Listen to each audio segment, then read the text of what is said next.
পেটের মধ্যে কি যন্ত্রণা, ভিতরে ভালো লাগতেছে, গরম।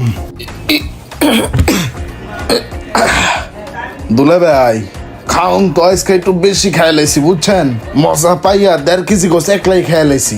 যে গরম পড়ছে ফ্যানের বাতাসে তো চলতেছে না, একটু এসি রুমে যায় বই তুইব। তো যাও এই রুমে যাও, এই রুমে এসি আছে, ওই যে হালকা বাতাস বুতাস বাইরে এলে পেটটা ক্লিয়ার হয়ে যাইবে না। যাইয়া ঠান্ডায় রেস্ট নাও, যাও। যাইতাছি।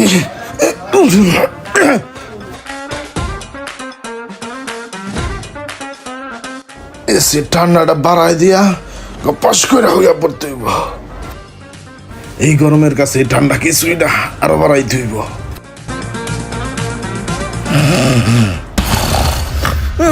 গরম লাগতেছে, হ্যাঁ সব দিক বন্ধ। এ দুলা ভাই, দুলা ভাই, এ ফ্যান এসি লাইট দিয়ে সব বন্ধ হয়ে গেল, গরম লাগতেছে।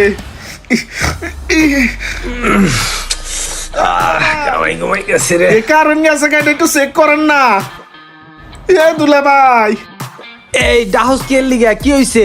ইয়া দুলা ভাই, এ কারণ গেল গান একটু দেখেন দি। হালার কারেন্ট আবার গেছে গিয়া। ইয়ে যে গরম পড়ছে, কারেন্ট করুন তাই না। এ হ্যালো, ইয়ে মামুন ভাইয়ের বাড়িতে আইছে, কারেন্ট থাকে না, কিছু থাকে না। এমন বাড়িতে মানুষ বিয়া দেয়, আমাকে বিদেশে তো কোনো কারেন্ট টারেন্ট চায় না। কোন এলাকায় আইলাম, কারেন্ট নাই, কিছু নাই, গরমে ওই শেষ। কারেন্ট গেল গিয়া। হ্যালো, বিদ্যুৎ অফিস থেকে সঙ্গীর প্লিজ সমস্যার কথা বলুন। হ্যাঁ ভাই, এই যে আমাদের এদিকের কারেন্টটা কি নিয়ে গেছেন? এই যে আমার শালা আইছে বিদেশে, তন ও তো বিদেশে থাকে, ওই জায়গায় কোনো কারেন্ট যায় না। তোরা বাতাস কর, বাতাস কর, বাতাস কর সখী, মাথায় পানি ঢাল তোরা। শালায় আমার 1.5-2 কেজি মাংস খাইছে, এখন তো পরা না হেয়ার যায়, গাম ছুটিয়া গেছে মেয়া চাইরো মুড়ো দিয়া। তাড়াতাড়ি আমার বাসার লাইন দিয়ে দেন। কারেন্ট আপনারা নেন নাই, তাহলে আমার বাসায় লাইন নেই কে? কাইন্ডলি একটু সুইচ গুলো চেক করবেন। সুইচ সব চেক করবো? জি। আচ্ছা ঠিক আছে ভাই, করতে আসি। কই কারেন্ট তো নাই, ফ্যান ট্যান তো চলতে আছে না, তাহলে আর একটা বোর্ডে যায় চেক করি।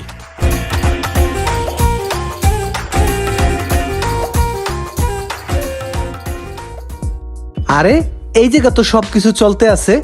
সোহাগ, কারেন্ট তো আছে, এই যে পাখের ঘরে কারেন্ট আছে, এই আমাগো রুম টুমে নাই, আর হলো এই হল রুমে নাই।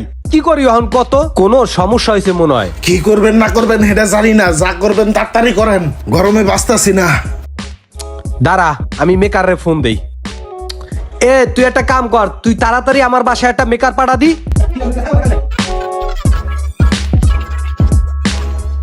একুদুস তুই একটা কাম কর, আমার বাসায় তাড়াতাড়ি একটা ইলেকট্রিক মিস্ত্রি পাঠা। আরে বেড়া, ওই যে আমার শালা আছে না বিদেশে থাকে, হে আইছে বেড়া 1.5 কেজি পরিমাণ মাংস খাইছে।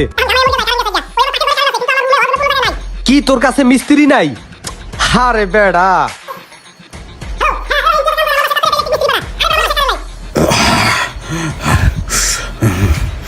আরে বেড়া তুই মিস্ত্রি পাস না বেড়া, টাকা দেবো না, হাও কাম করা মুনি বেড়া, টাকা দিলে হাতির চোখও মেলে বেড়া, আর মিস্ত্রি মেলবে না, একটা কথা হইলো এটা। আচ্ছা তোকে কের দেখা লাগবে না, আমি দেখতে যা, আমি মিস্ত্রি আনতে আসি, রাখ। ও দুলা ভাই, আমার কি গরম লাগতেছে। তুমি একটা কাম করো, ওই যে পাকঘরে কারেন্ট আছে, লাইট আছে, ফ্যান আছে, ওখানে যাই একটু কাইতো, আমি মিস্ত্রি ধরিয়া লই আইতাছি, দেহি মিস্ত্রি কেমনে না আইয়া পারে। মিস্ত্রি টাহা দিয়া পয়দা করিয়া লই আমু, টাহা হইলে বলে আবার মিস্ত্রির অভাব।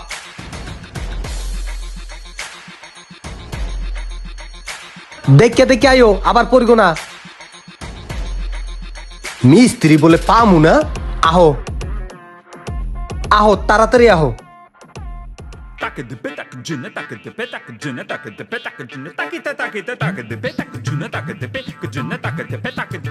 সোহাগ, এই যে মিস্ত্রি আনছি, কেমনে কি কারেন্টের কাম ঠাম করে এদিকে দেখ, একটু তাড়াতাড়ি দেখো, পুরা ঘরে কারেন্ট নাই, বোঝো সবাই গরমে অস্থির হয়ে গেছে, একটু ভালো করিয়া দেখো তো, যত তাড়াতাড়ি সম্ভব। কারেন্টটা কোথায় গনে গেছে এটা খুঁজে আমাদের বের করতে হবে, হয়তো এগুলো বুঝে না। রোগটা মনে হয় আমি ধরে হালাইছি, এহেন থেকে কারেন্টটা গেছে গা। বোর্ডের মধ্যে কতগুলো কস্টিপ মেরে রাখছে, কস্টিপ মেরে রাখলে কি বোর্ডের মধ্যে বাতাস ঢুকতে পারবো? আর বাতাস না ঢুকতে পারলে কারেন্ট করতে আইবো। এবার একটু চেক করে দেখি কারেন্ট আইছে কিনা। আহে নাই, এই ফুটার মধ্যে দেখি আইছে নি। কি হয়েছে ভাই?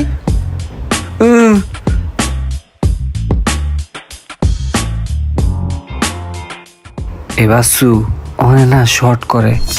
তো তুই ওই জায়গায় গেছ কি লিগে সেরতে নি গিয়া তোর আনছে এই জায়গায় বড় ব্যাগ টানতে তুই ব্যাগ টানবি একটা হেড মিস্ত্রি বাপ নিতে গেছে পারে না কাম করতে উঠতে থাকে ব্যাগ নিয়ে রাইতে ওই জায়গায় আমি দেখতেছি তুই এদিকে দেখ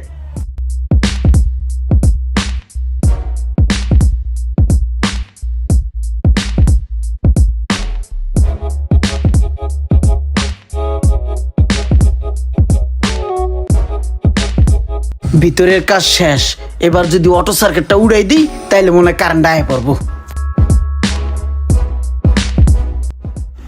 এই ফজলুল কারেন্ট গেছে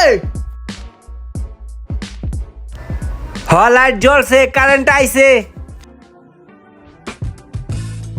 ভাই কাজ তো মোটামুটি শেষ এখন আমাকে একটু বিদায় করেন আমার আবার দোকানে কাম আছে আবার আরেকটা সাইডেও যাইতে হবে ভাই আচ্ছা যাবা। আচ্ছা সমস্যাটা কি হয়েছিল? ভাই সমস্যা হয়েছিল কি ওই যে তারের ভিতরে লুজ কালেকশন আছিল লুজ কালেকশনে স্পার্ক কইরা অটো সার্কিট পড়ে গেছিল গা ও ওই যে তারটার একটু টাইট দিয়ে দিছাও আর ওই সুইচটার একটু উড়াই দিছাও, কারেন্ট আয় পড়ছে। আমি কি টেনশনটা না করছি জানো? দেখছোস কত একটু কাম, এই যে পেটার আইয়া করি গেলাইলো। এটা আমি এটা দিয়ে দিতাম, আমি তো এই কাম জানি, আমি বিদেশে এই কাম করছিলাম না, আমি হেড আসছিলাম এই কামের। হইছে, তোর আর এখন করা লাগবে না, আবার কিছু হইলে তখন তুই করিস। আচ্ছা আচ্ছা তোমার দোকানটা জানি কোন জায়গায়? আমার দোকান হইলো বাজারের উত্তর পাশে। ও ওই যে উত্তর পাশে ওই যে ইলেকট্রনিক্স দোকানটা না? হ্যাঁ হ্যাঁ ও এর লিগেই তো আমি কই যে এত সুন্দর দোকানটা কোন পোলার। আচ্ছা তোমার বাপের নাম জানি কি? আমার আব্বুর নাম আবুল কালাম ফকির।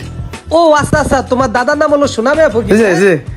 আরে তুমি কবা না, তোমার দাদার লগে আমার যে খাতির আছিল, তোমার বাপের লগে আমার যে ওটা বহা, হে যদি হনে যে তুমি আমার বাড়ি কামে আইসাও তাই অনেক খুশি হইবে। তাই ঠিক আছে, ঠিকঠাক হয়ে গেছে, তাই যাও আর একদিন আইও বেড়াইতেও, ঠিক আছে? ভাই আমি আসলে একটু ব্যস্ত তো, আমার বিলটা যদি দিতেন আমি চলে যেতাম গা। আরে বিল্ডার কথা কইতে আসছো, ওই একটা নাট একটু টাইট দিছাও আর ওই যে তারটা একটু লুজ ছিল একটু জোড়া দিছাও। এই এতে তুমি যদি আমার তো বিল নাও, তোমার বাপ দাদা হলে আমার কি করবে জানো? তোমার মান সম্মানও থাকবে না, আমার মান সম্মানও থাকবে না।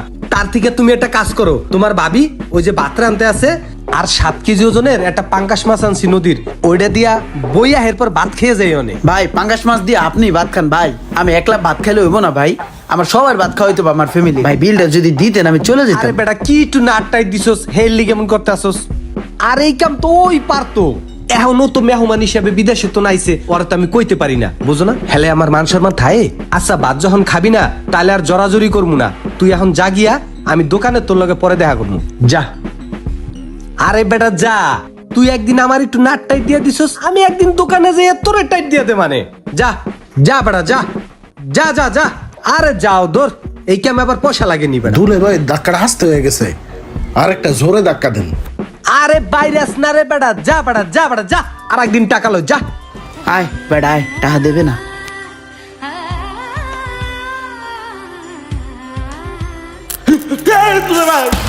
কিরে ঘটনা কি? ভাই কাম করতে পারি আর না পারি, আকাম তো করতে পারি। আমি প্রথমে আইয়াই ওই রুমে ঢুকিয়া শর্ট সার্কিট করে থুয়ে দিছি। যদি টাকা ঠিক মতো দিত তাহলে শর্ট সার্কিট যে ছুড়াই দিতাম। হ্যাঁ টাকা দেয় নাই, শর্ট সার্কিটও ঠিক করি নাই। যাই দেন শর্ট খাই একটা ব্যাটকাই রয়েছে, সকালে পালান। কস কি রুমান? এভাবেই নষ্ট হয়ে যাচ্ছে অনেক খেটে খাওয়া মানুষের কর্মস্থল। কিছু কিছু মানুষ আছে যাদের প্রয়োজন শেষ হয়ে গেলে তারা কাউকেই চিনে না।